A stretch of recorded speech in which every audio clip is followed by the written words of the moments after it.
All right. Well, hey, Door of Hope Northeast. This is Cameron, and I'm here once again with a super special guest. This is Janet Frazier. Hey, Janet. Hi.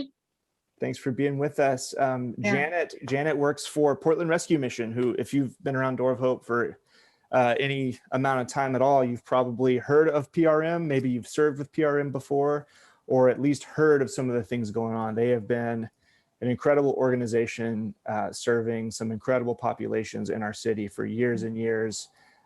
Door of Hope, the original Door of Hope has been a partner for years with them, and we've learned a ton from them, and are just delighted to, in our own small ways, kind of come alongside and continue to learn and support them however we can.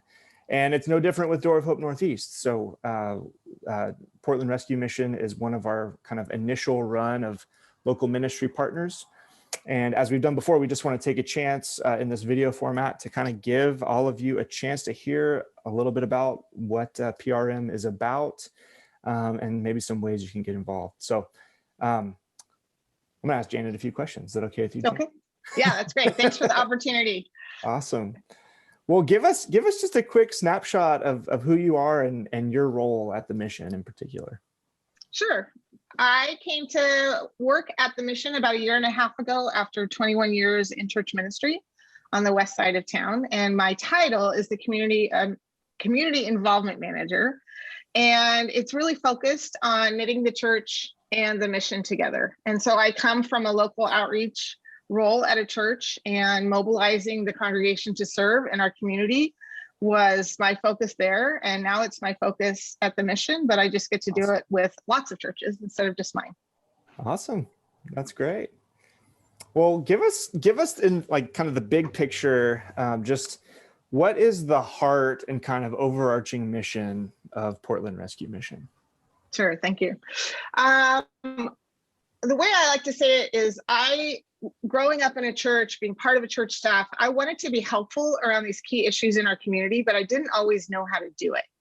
And so what we do is help mobilize the church. That partnership is so important to us. I looked up your mission statement of Door of Hope, and it says a community centered around Jesus and his gospel.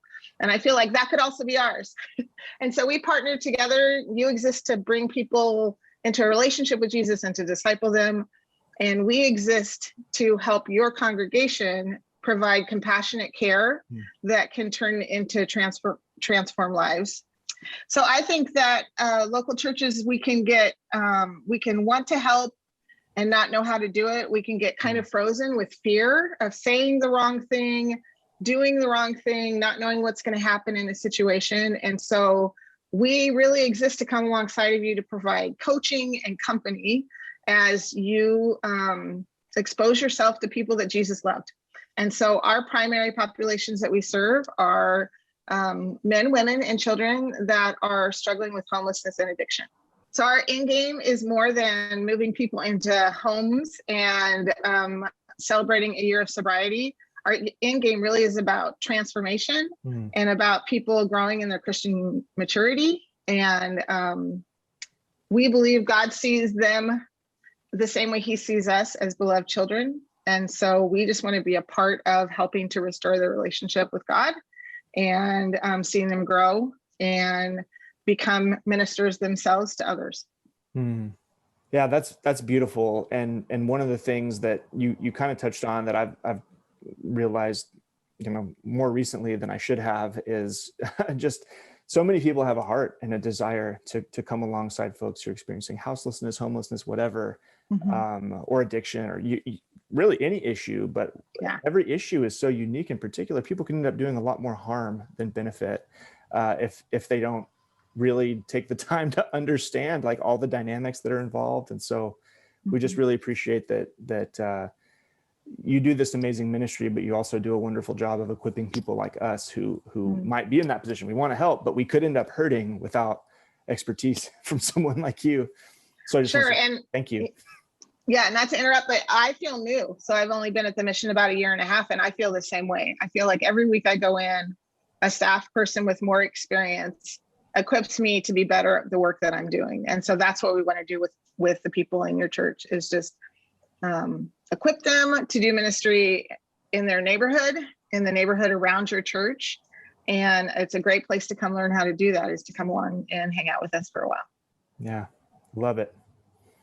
Well, I don't know, this might be kind of a strange question, but thought I'd ask it. What are some things that people might not know about the work that PRM does that you'd like for people to know? Because people probably have a general idea, but anything that feels like you're having conversations over and over again, man, people don't understand this thing about what we do. Yeah, thank you for asking that question. I want you to know that the ministry actually works. It's hard work, but it does work. And so our participants are courageous. Our staff and our volunteer staff are selfless, and they are prayerful, faithful people. And the Lord uses all of us to bring about life transformation. It's been really fun to have that front row seat, meaningful, watching lives get transformed and changed. And so in the future, we'll be sharing probably more stories with you about the life transformation that's happening. But one of my favorite stories from the past year was a woman that was in Delta Park in a tent, and she went into labor, and she just cried out to God and said, if this is not what you have for me, Lord, you're going to have to bring something else into my life. I don't want to live this way anymore. And she came into our program and out of the hospital, moved in with us, and graduated our program in a little over a year. And she's got a job at Home Depot. She's got her own housing. She was reunified with her son that had been taken from her at the hospital when he was born because she wasn't in any shape to be a mom. And it's just this beautiful story of transformation.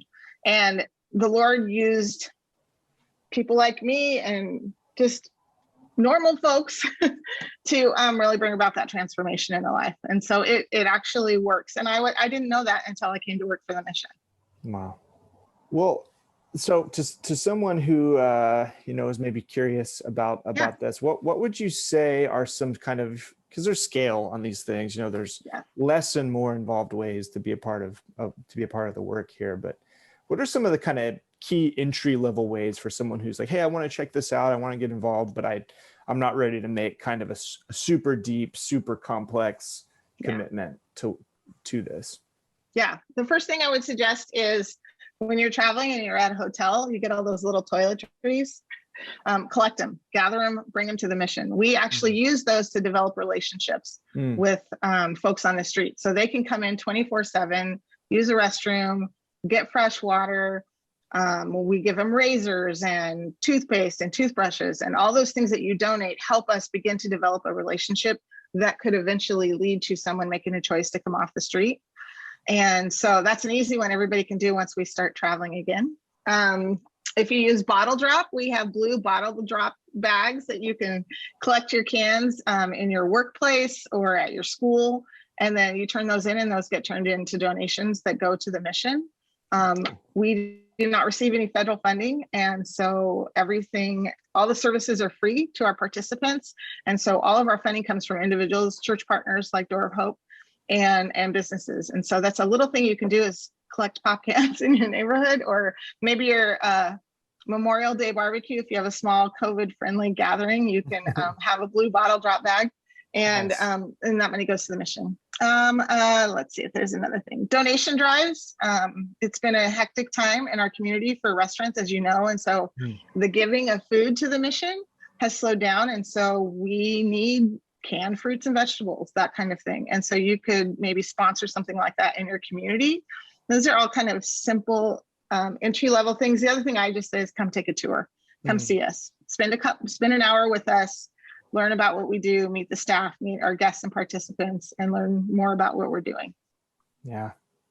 Awesome. Those are great. Well, what about some things on kind of the higher end of commitment and involvement?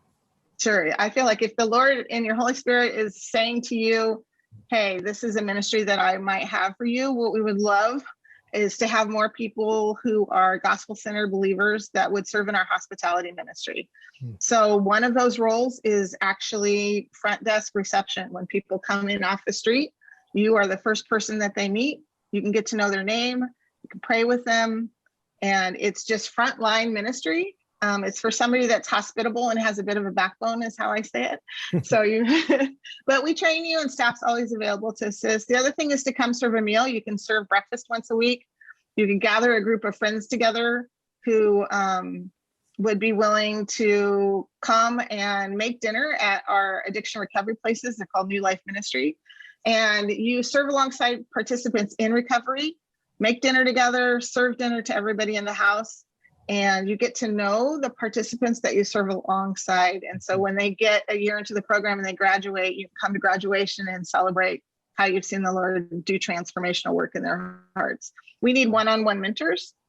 So men and women that would be willing to make a commitment for a year to walk through the recovery year with somebody.